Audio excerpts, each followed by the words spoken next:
Welcome to another video. We want to solve a quartic equation. And a quartic equation is a palindrome. This is a palindrome equation. Now, before I dabble into the question, before I solve the question, what is a palindrome? A palindrome is a word that when it is spelled from the right to the left and from the left back to the right, it gives the same spelling. This is an example of a palindrome. Let me first write the definition of a palindrome for better understanding. A palindrome is a word that has the same spelling when spelled from right to left and from left back to the right.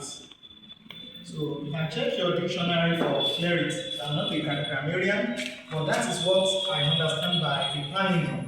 So now if you look at the context, we see that this equation looks like that. An example of a palindrome is madam. Before I solve the question, madam.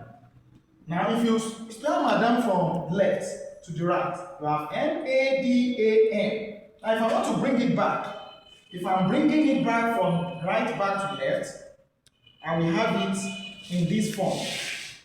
M A D A then N. You can see that the same way. Another one is did.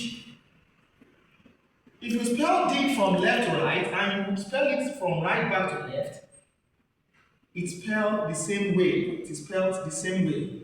So these are examples of palindrome. We have many examples. I just give those two examples. So the same thing applicable to this particular equation. This is a palindrome. We will discover that this is an equation of degree 4. This is a quartic equation. 2x raised to the power of 4 minus 13x cubed plus 24x squared minus 13x plus 2 is equal to 0. We will discover that if you reverse the equation from right back to left, you still have the same expression, 2x cubed minus 13x squared and minus 2x raised to the power 4 minus 13x cubed.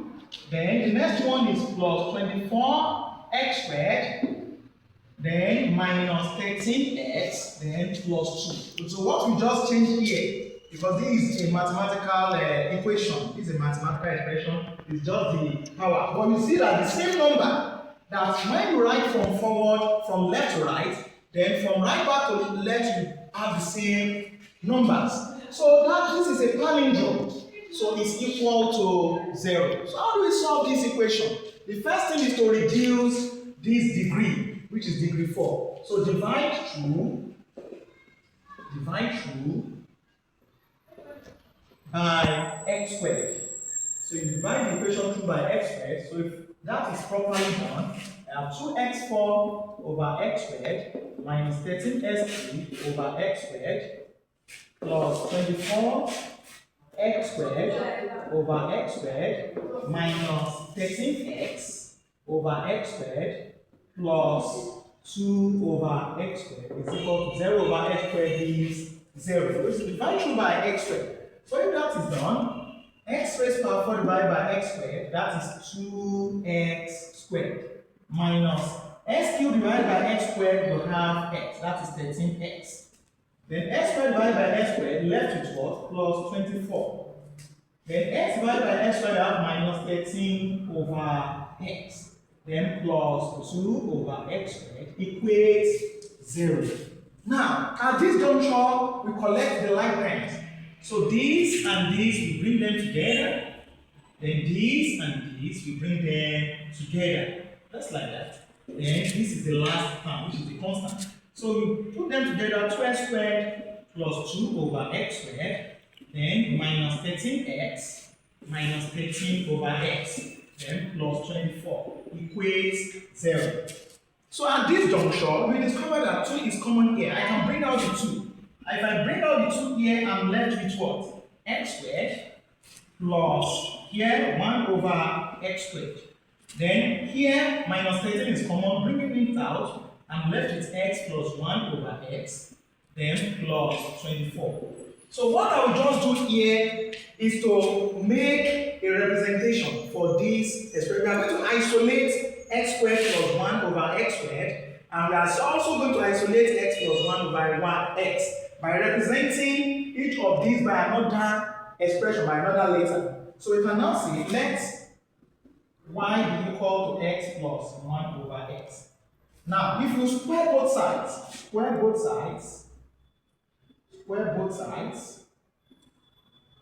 so if you square both sides, I have y squared is equal to x plus 1 over x, everything all squared. So if this is expanded, x plus 1 over x plus 1 over x.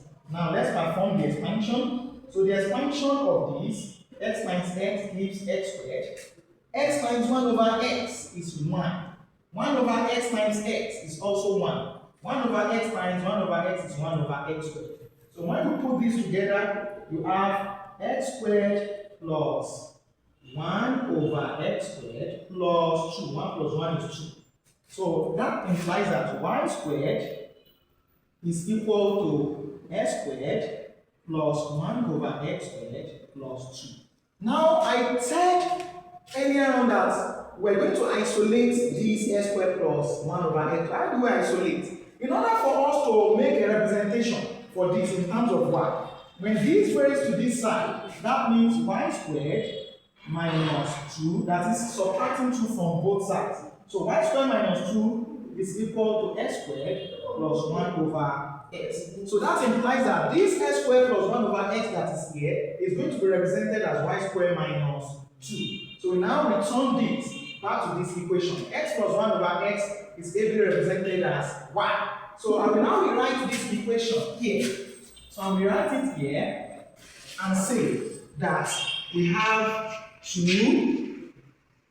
Then this expression is now what? Y squared minus 2. Then minus 13 into this is what? Y plus 24 equals 0. So let's do the expansion. 2 times y squared is 2y squared. 2 times this is what? Minus 4. Then minus 13y plus 24 equals 0. So at this juncture, you also collect like things. So if you collect like things, I have 2y squared minus 13y minus 4 plus 24 is plus 20 equals 0. So how do we deal with this? Then this is 2y squared and 20. So 2 times 20 is 40. We can partition 40 as 2 times 20. We can partition it as 4 times 10. We can partition it as 8 times 5. So instead of wasting my time, I can use my scissors method to factorize this. If I use my scissors method, I will partition this here, I will partition this here. This is 2y, then this is y. 2y times y gives 2y squared. Then if I split 20, I can split it as 5 and 4. So now we are going to insert minus here and minus here. Minus 5 times minus 4 gives plus 20. So minus 4 times minus 4 times 2y is minus 8y. Y times minus 5 is minus 5y.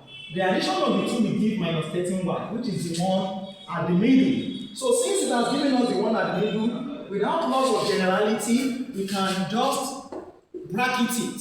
So it has been successfully factorized. So we have 2y minus 5 into y minus 4 equals 0. So that implies that y is equal to 5 over 2 or y is equal to 4. But we are not done yet. The expression says solve for x because the question is in terms of x and not in terms of y. So we are going to replace this y as 4. So since we knew that y is equal to x plus 1 over x, I can say 4 is equal to x plus 1 over x. Since y is equal to x plus 1 over x. So I will now replace my y with one of these results. So I'm going to have 4 results for x because it's quartic. So I'm going to solve this in pairs. So 4 is equal to x plus 1 over x. So how do I expand this? I'm going to multiply through by x to remove this x at the denominator.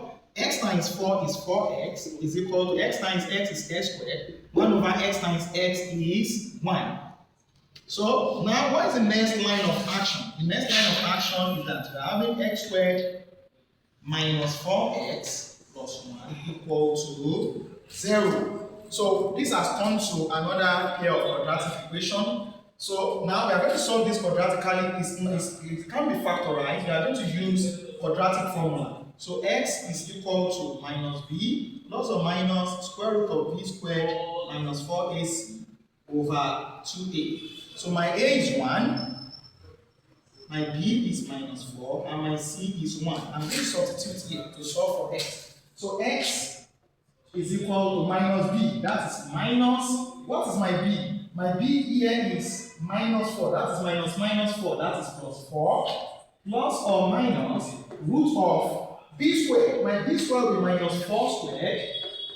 Minus 4 into ac. What is my a? My a is 1. And my c is also 1.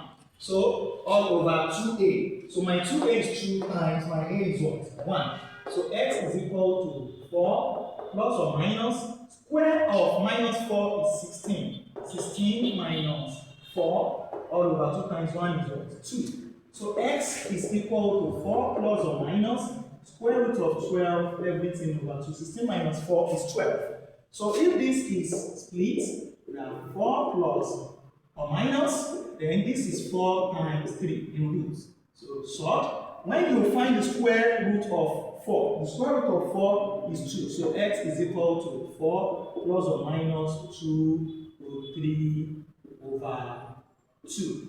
So these two partitions this, it partitions this. So x is equal to 2 plus or minus root 3. So x has 2 values for y to be equal to 4.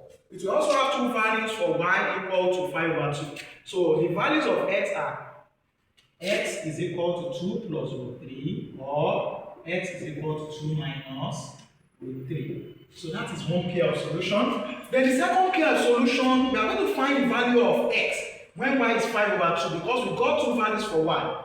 So we are going to have 4 distinct values for x. So these are 2 of the values. So when y is 5 over 2, we can also determine x. So 4 is equal to, okay, so y is equal to x plus 1 over x, just like that. So this time around my y is 5 over 2. I will replace this y as 5 over 2 is equal to x plus 1 over x. So how do I remove this denominator? The LCM of 2 and x is 2x. I can multiply through by 2x.